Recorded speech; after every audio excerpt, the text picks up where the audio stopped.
Welcome to this week's edition of the Sacramento area's most wanted fugitives. All of this week's suspects are unidentified and wanted on felony warrants. First up, we have an unidentified suspect wanted by Sacramento police for a hit and run. Police say that on October 23rd at about 5:05 a.m., 54-year-old Samuel J. Trias, who is pictured here, was crossing the street at Stockton Boulevard in Jensen when he was struck by a hit-and-run driver. He was crossing with the light and was in the crosswalk. The vehicle that struck him was a 2013 to 2015 black Nissan Altima sedan and would have sustained significant damage to its right side and mirror.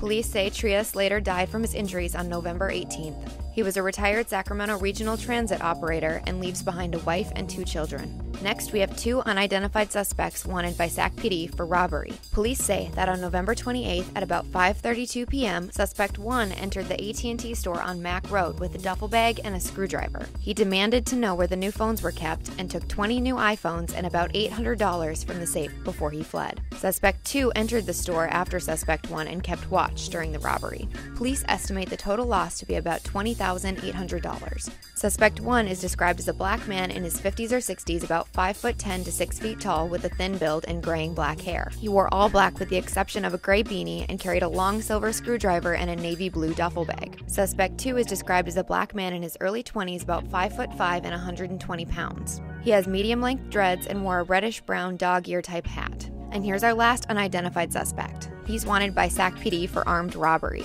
Police say that on December 18th at about 9:21 p.m., the suspect entered Domino's on Greenhaven Drive just before it closed. He was armed with a black handgun equipped with a tack light. The suspect forced an employee to open the register and take cash out of the till. Then he fled.